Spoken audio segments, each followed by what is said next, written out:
Hi, welcome to RTC. In this video, we have a handy guide that will help you tackle a common networking issue on your Windows 11 system, flushing the DNS cache. If you've been experiencing slow internet or encountering DNS-related errors, this tutorial is exactly what you need. Before we begin, we would appreciate it if you hit that like button. Now let's start. Here's what you need to do to flush the DNS cache using the command prompt on Windows 11. Click the search icon and type CMD. Be sure to open it as administrator. Type this command, ipconfig/flush DNS, and press enter.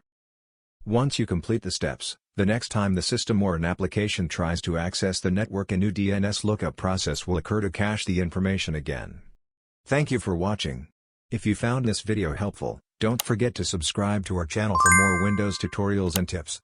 Stay connected, and never miss out on our latest video upload.